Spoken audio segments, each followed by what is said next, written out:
नमस्कार साथियों, टीचर नगरी में पधारने पे एक बार फिर से आप सभी का हार्दिक स्वागत है। आप सभी को पता है कि आज इलेक्शन कमीशन के द्वारा हरियाणा में चुनाव की तारीखों का ऐलान कर दिया गया है। उसके बाद लगातार कमेंट्स और मैसेज आ रहे हैं कि क्या सर अब भी एस्टेट में ग्रेस मार्क्स मिल सकते हैं, क्योंकि हरियाणा में अब आचार संहिता लागू हो चुकी है। तो क्या आचार संहिता में ग्रेस मार्क्स दिए जा सकते हैं? तो जहाँ तक मेरी समझ है, मैं अपने विवेक से बता रहा हूँ कि मुझे नहीं लगता कि ग्रेस मार्क्स देने में कोई दिक्कत आनी चाहिए, क्योंकि ये कोई लोक लुभावन कोई नई योजना नहीं है, ना कोई नई एडवर्टाइजमेंट है, ना इससे ज़्यादा वोट प्रभावित होंगे।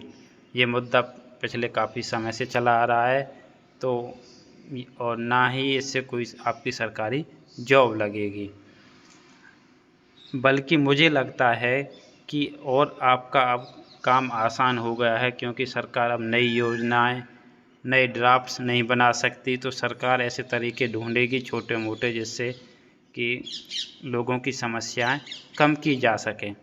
तो सरकार के पास अब इतना ज़्यादा काम भी नहीं रहेगा।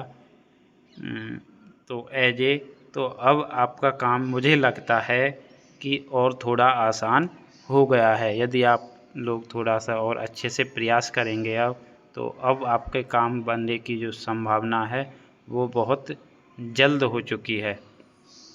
लेकिन ऐसे कमेंट्स करने से कि सर ग्रेस मार्क्स दिला दो, ग्रेस मार्क्स कब मिलेंगे, कितने मिलेंगे, कब मिलेंगे, तो ये कमेंट करने से कुछ नहीं होगा। कोई सर आपको ग्रेस मार्क्स नहीं दिला सकता, कोई सर आपको नहीं बता सकता कितने ग्रेस मार्क्स मिलेंगे, कितने नहीं मिलेंगे, कब मिलेंगे, क्योंकि सर के हाथ में ये नहीं होता। ये सब भवानी बोर्ड के हाथ में है, सरकार के हाथ में है और आपके हाथ में है। आपके हाथ में ये है कि आप कब लेना चाहते हो। जब आप अच्छे से जाओगे, सब एक साथ मिल के जाओगे, बड़ी संख्या में जाओगे, लगेगा कि इससे बहुत लोग प्रभावित हुए हैं और ये वास्तव में गलत हुआ है, तो अंक जब मिलेंगे। कितने मिलेंगे ये भिवानी बोर्ड तय करेगा। वहाँ पर जो कमेटी गठित करेंगे वो करेंगे, सरकार तय करेगी।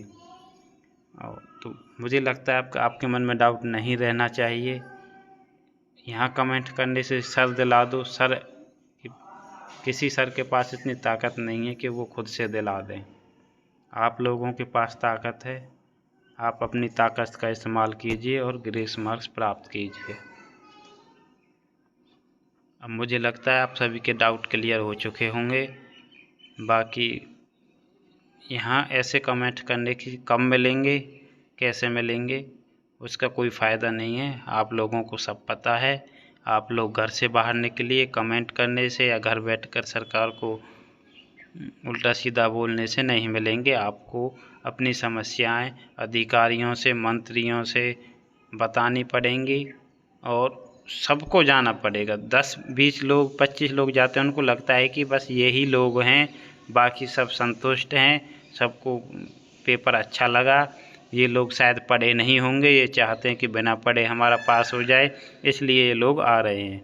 तो आपको सबको जाना पड़ेगा, जिनको भी ग्रेस मार्क्स चाहिए। पीजीटी की भी डेट एक्सटेंड हो गई है। यदि आप 1-2 दिन में प्रयास करते हैं तो आप वे फॉर्म भी भर सकते हैं, जेबीटी के फॉर्म भी भर सकते हैं।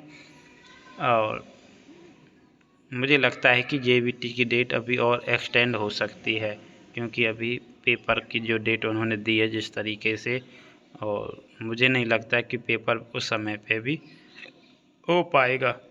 बाकी जैसे ही कोई जानकारी आएगी, कोई बात आएगी तो आप लोगों को बता दी जाएगी। बाकी आप लोग चैनल को सब्सक्राइब करें, वीडियो को लाइक